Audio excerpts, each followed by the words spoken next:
Praise lord. దేవుని ప్రశస్తమైన నామమునకు మహిమ కలుగునుగాక.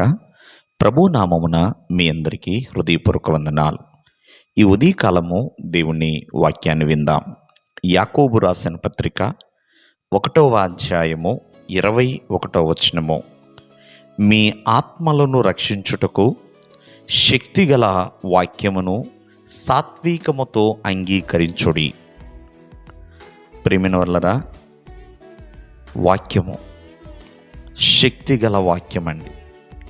ఆ శక్తిగల వాక్యమును సాత్వికముతో అంగీకరించే వారిగా ఉండాలి. యేసుక్రీస్తు వారు వాక్యమై ఉన్నాడండి. ఆయన శరీరధారిగా ఈ భూమి మీదకి ఆయన వచ్చి ఉన్నాడు. ఆయన శరీరమే అంటే దేవుని శరీరమై ఉన్న దేవుని వాక్యం అండి.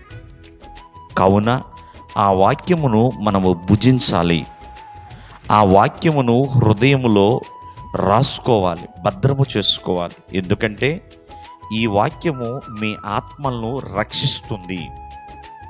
అగ్నిలో పడవేయబడకుండా ఆత్మలను రక్షించేదే దేవుని యొక్క వాక్యం అండి.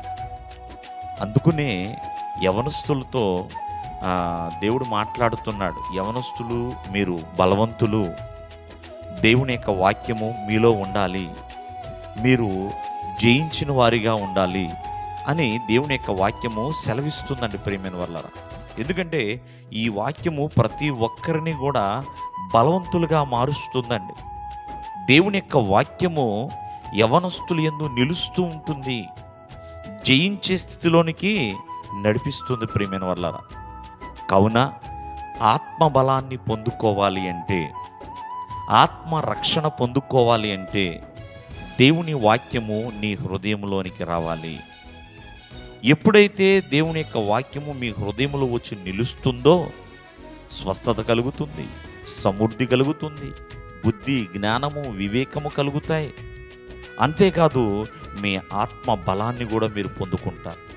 దేవుని వాక్యానికి అంత శక్తి ఉన్నది. ప్రియమైన వాళ్ళారా, కావున దేవుని శరీరమై ఉన్న దేవుని వాక్యాన్ని ఎల్లప్పుడూ కూడా మీలో పదిలము చేసుకోవాలి. అందుకనే భక్తుడైన ఇర్మియా అంటూ ఉంటాడు, దేవుని వాక్కులు దొరకగానే నేను భుజించి తిని అన్నట్లుగా. దేవుని వాక్యానికి ఎప్పుడూ కూడా పెడచూ పెట్టకూడదండి. ప్రకటన గ్రంథంలో రాయబడుతుంది, చెవి గలవాడు వినుగాక అని. కావున ఆత్మ బలాన్ని మనలో కలగచేసేది దేవుని వాక్యమే. మన మార్గములో మనకి తోడుగా ఉండేది దేవుని వాక్యమేనండి. అంతేకాకుండా కృంగిన వేళలో మనకి ఆదరణ ఇచ్చేది దేవుని వాక్యమే. దేవుని వాక్యము ఆత్మ బలాన్ని కలిగిస్తుంది. ఆ వాక్యమును సాత్వికముతో అంటే సాధు గుణముతో అంగీకరించాలి. దేవుడు మిమ్మల్ని ఆశీర్వదించునుగాక. ఆమేన్.